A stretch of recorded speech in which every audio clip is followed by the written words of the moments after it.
Assalamu alaikum. Welcome to Path of the Prophets.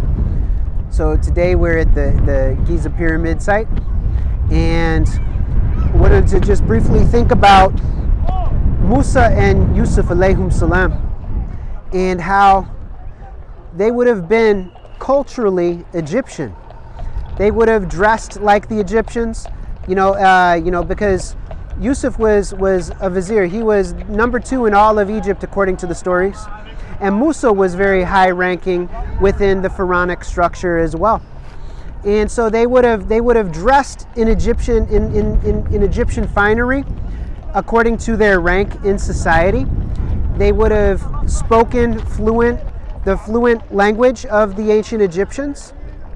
They would have known how to read the hieroglyphics. And so I just wanted to think about that for a second. Now it's interesting, at the end of in Exodus, when Bani Israil is leaving Egypt, I seem to remember a story in the scripture of Bani Israil taking treasures from Egypt with them. And I believe that this has been utilized to justify and encourage a thinking about they took a cultic knowledge with them, that they took the knowledge of the Egyptians with them. And I think that was spread through the mystery schools, perhaps. So that's kind of interesting, and I think I see dangers in that. Like, I think many people have been lulled into wanting to have the knowledge of the ancients, and you see this within various fraternities and sororities and brotherhoods and sisterhoods from that day onward. And so I believe that there is a belief related to that Bani Israil took some of this knowledge with them. And many of them, my thinking right now is that there were members of Bani Israil that actually were initiates into the brotherhoods and sisterhoods that did bring that knowledge, and it was against the prophetic tradition. However, maybe some of them had earlier knowledge or knowledge relating to earlier prophets and prophetic tradition as it had been preserved within the ancient Egyptian context.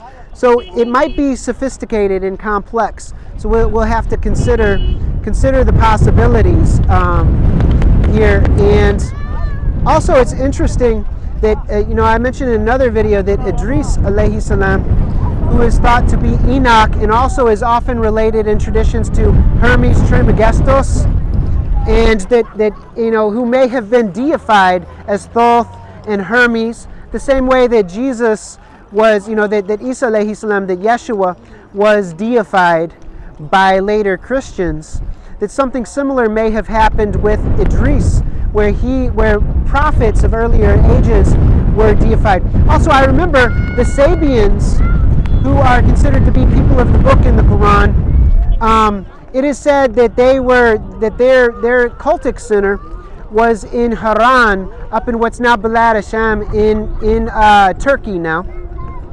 And I remember reading that some of them would come on a pilgrimage, a regular pilgrimage, maybe a yearly pilgrimage, here to the temple.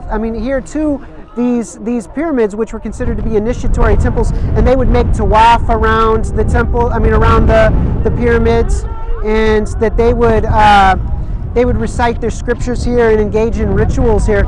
So Allahu Alam, I don't know the truth of that, but that's interesting and might lead to some more information. Maybe some of you have some information to share that could fill in the blanks, because I'm interested in all things prophetic, from the earlier, broader prophetic tradition, and I'm interested in knowing as much as possible about these things. Also, I remember reading that one of the great Sufis, Dhu Nun, he is associated with fish, and he was an Egyptian, and he lived here, and he was said to have possessed knowledge of the hieroglyphics, that he knew how to read them. So maybe he was connected to some of the earlier priestly families, some of the remaining holders of the ancient wisdom tradition from here, because you have to consider that all across the world, prophetic tradition has survived in various ways. And some traditions may have been pagan possession cults and blood ritual cults, and then also parallel to that or hidden within that might have been elements of earlier prophetic traditions from the various prophets and the prophetic wisdom tradition. Also, we know that Suleiman alayhi salam, he had property here in Egypt, and he was married to daughters of pharaohs, I believe, or at least one, and he may have visited and spent time here. Also, Nabi Jeremiah alayhi salam, he spent time here. Many of the prophets spent time in these areas, visited these sites, and knew about older traditions. And I know that the occultic brotherhoods have attempted to subvert the prophetic tradition and appropriate it for themselves for their own agendas. So it's difficult to sift and find what's real and what's not, but it's still important to think about and to think with. So here we are in the Black Land, ancient Kemet, and thinking about the ancient prophetic tradition. So until next time, assalamu alaikum wa rahmatullahi wa barakatuhu.